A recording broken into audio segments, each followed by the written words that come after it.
Hi, this is Bonnie.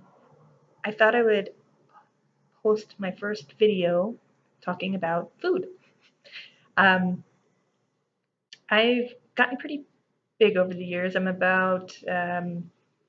think I topped out at about 215 pounds. And recently I started making some changes and I'm now just below 200. And that happened in the last maybe 6, 7 weeks or so. I've lost some weight and I wanted to share some of the mindset changes that went along with that. Um, First, I started intermittent fasting, and I did that basically giving myself an 8-hour feeding window. I did that so that I could really look at what I was eating and what was going on when I would want certain kinds of foods. Um, I just, I don't know, I always had a problem sporadically of just going hog wild with junk food, and then I might go through periods of time where I was a little bit better, but then have um, just have a bad spell, I guess. And there are a lot of things that play into that, a lot of emotional um, sides to that affected all of that. But anyway, so that was the first thing that I've done that's been very helpful. With that, I've also needed to plan more what I'm going to eat, and that makes me a little more proactive in the types of things that I'm planning to put in my machine, this body here. So I try and keep my fridge stocked with fresh foods and meats, things that I'm preparing, so I know what's put in them. Have a lot of things that aren't highly processed. I have very few things in my cupboard, but a lot in my refrigerator and freezer.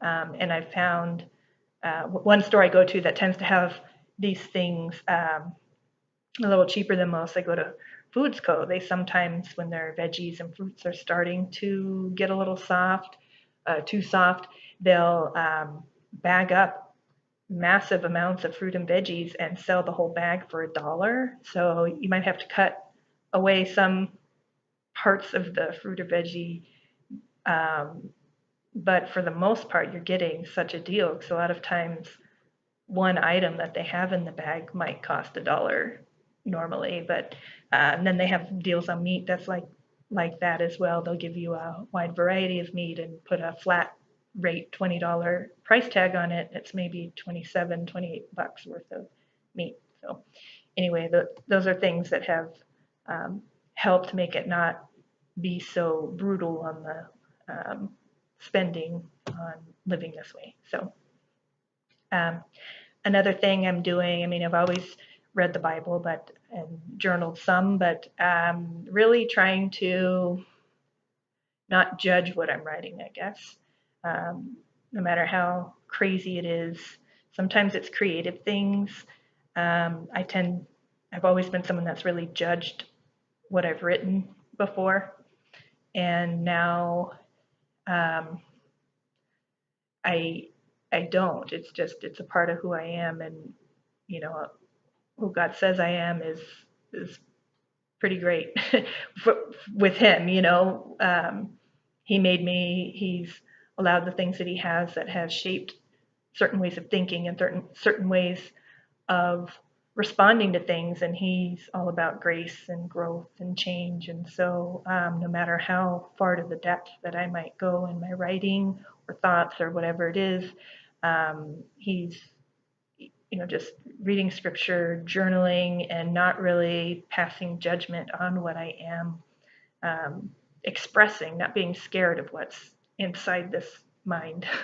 um, just recognizing it's a part of who I am, my life, and He promises that He works everything together for my good. And so I am trusting that through this whole process. Um, what I find this is doing, this intermittent fasting, it's sort of training my stomach to wait. My stomach's not telling my stomach might trigger, let me know that it thinks it's hungry or whatever. It hasn't had food for a while. But calories, when I look at my caloric intake, I'm taking in enough. One of the tools I've been using or have used is MyFitnessPal, where I'm looking at where I should be, the range I should be in, and when I fall in that range, I am telling myself I've had enough. That's a good amount for what I've done today. If I haven't exercised much, I know I shouldn't keep going, just feeding whatever,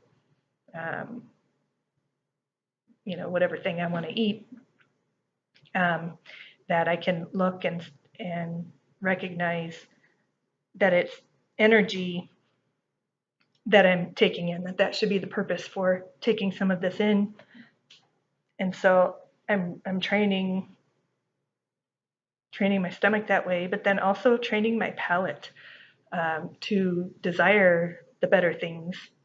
What I'm finding through this is by not leaving a lot of room for some of those things that I really would go hog wild over. And mind you, this didn't happen right away. First, I started with the intermittent fasting just to get the time schedule down, and I still would not pay attention to what I was eating, just trying to get the structure of the time, make sure that I could work with that and not give up easily with it. And once I did that, then I started having the perspective of adding in the things that are good and looking at what I am taking in, sort of the as is, and then adding in good things rather than looking at restriction. So I'm looking at how many calories I've taken in and what I ate to make up those calories, and saying, well, my body, that's enough for my body, so I don't need to keep going, eat any more, or if I want to be able to eat more volume, then I need to adjust something there. And anyway, it just really helps evaluate what fuel you're putting in your body, or has helped me, I should say.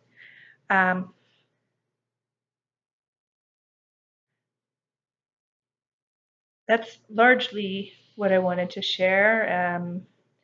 Basically, the idea of retraining your stomach, retraining your palate, and retraining your mind. Just allowing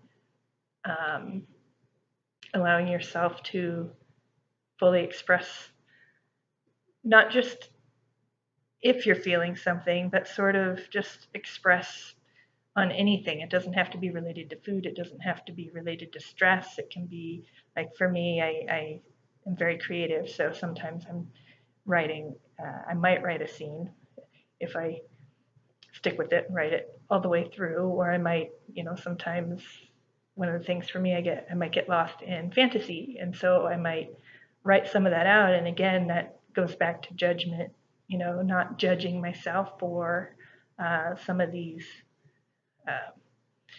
things. I mean, not that they're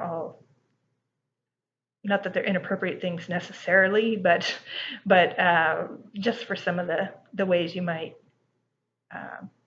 see yourself. I think I used to see a lot of vanity in it, and maybe there is, but if that's what I am, then I need to just accept it, and it can be dealt with.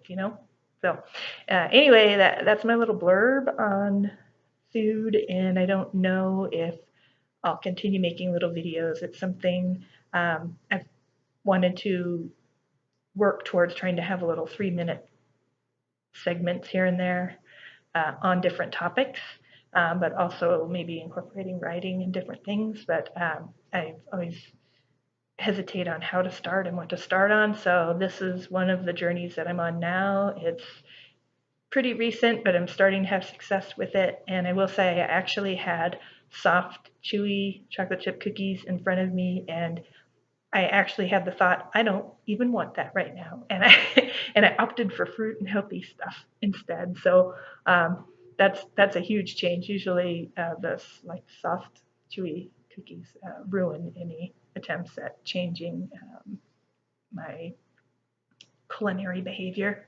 Also, with the food, I'm finding that I also am inclined to be creative with what I'm making, and I'm like taking food risks that I hadn't taken before, just sort of trying to keep myself limited to what I have and trying new things. You know, I never, I don't know, I'd never had papaya before, but then I bought one of those $1 bags that I mentioned of fruit and veggies, and I now have used it in smoothies, and put it in a sparkling water, and different things. And it's, I don't know, I'm just finding when I try different recipes and try different things, it's been a lot of fun. Just creatively, it's been a way of just sort of working that part of my personality out. So those are some thoughts. I know this was really long, but it's a first go. And if I continue with this, it'll likely be on different topics, but hopefully I'll learn to trim it down. So if you watch it at all or in part, I thank you. And if not, then still blessings to you anyway. So, and you won't know any that I'm blessing you or cursing you, so because you won't have watched it. Anyway, peace to you all. Love you. Bye.